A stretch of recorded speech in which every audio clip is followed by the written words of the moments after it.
Well, with just 36 days until the midterms, the Congressional Black Caucus is holding its annual legislative conference in Washington right now. The influential event is putting a spotlight on key issues that will likely be on the ballot next month and could offer a preview of how Democrats can keep control of Congress.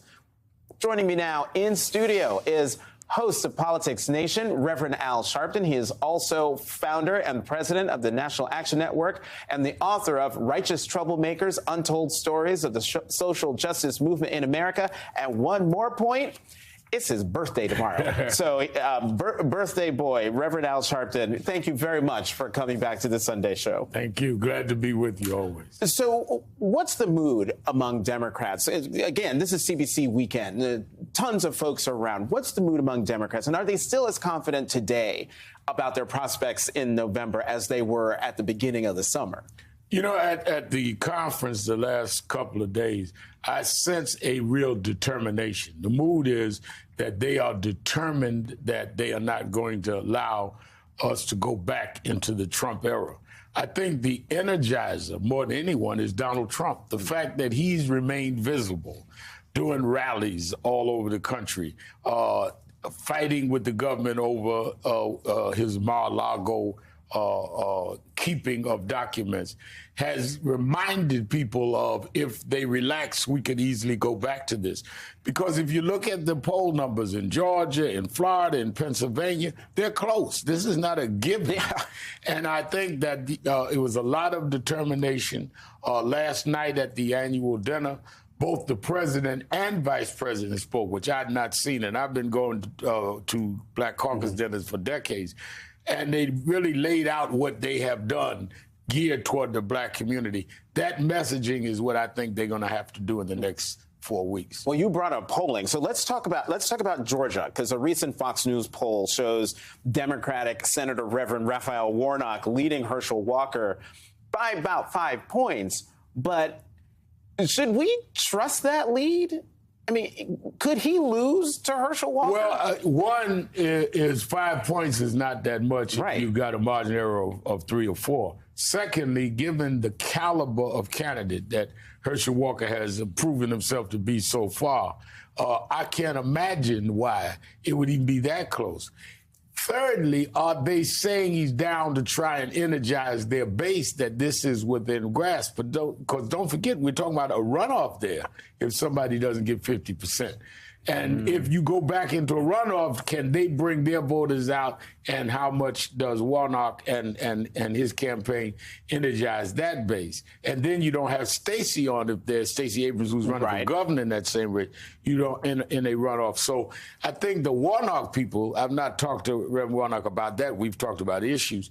I think their thing is to try to make sure there's not a runoff and try to win. But they're going to have to do a lot of on-the-ground work, and I think they're trying to do that. In that same Fox poll in Georgia, the Republican governor, speaking of Stacey Abrams, but the Republican governor, Brian Kemp, has a 7-point lead over Stacey Abrams. What do you make of that? I think that that Kemp is benefiting from good publicity, in the sense that he has the Republican base and he has some that say, but he stood up to Trump. He would not go along with Trump.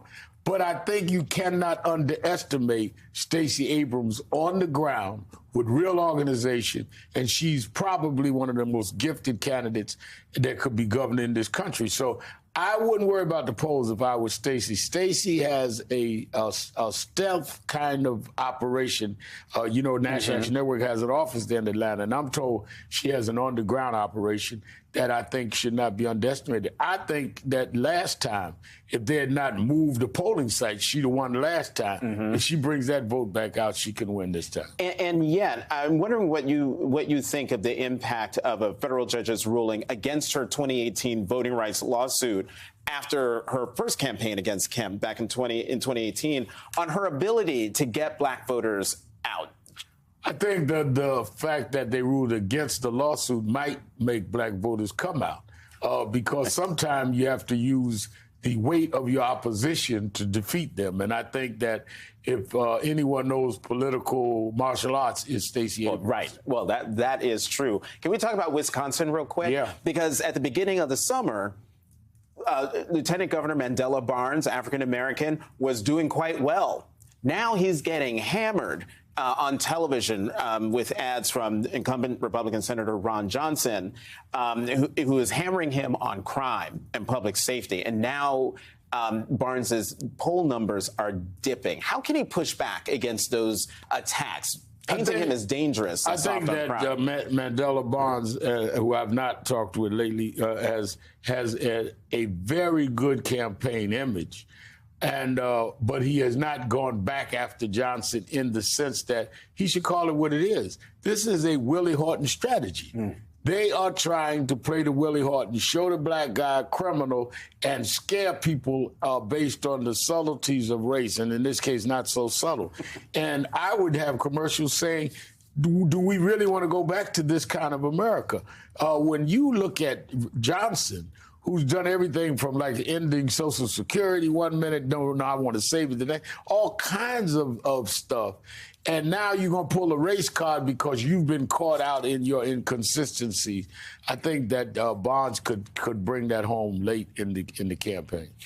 Should President Biden go out on the campaign trail? Let me rephrase that. Should candidates proactively ask President Biden to come out and campaign for them? I think that that candidates are misreading Biden on the ground. I think that what he's achieved, the Joe Biden that spoke last night at the Congressional Black Caucus, the Joe Biden that was that hosted the hate summit that many of us asked him to do a couple of weeks ago, that Joe Biden on the road wouldn't be anything but an asset. And if you say, do you want this man who's done these things in 2 years, as opposed to the guy that's still out here that's going to be the Republican nominee if he runs? This is about Trump and Biden. It can only be an asset. We're not talking about maybe who the Republicans have. If Donald Trump announces he's the candidate, it's him or him. Who do you want? Well, we know what Aunt Gloria says about that.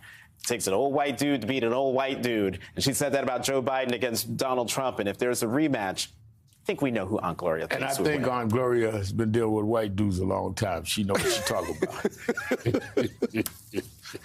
Oh, man. Reverend Al Sharpton, as always, thank you very much for coming to the Sunday Show.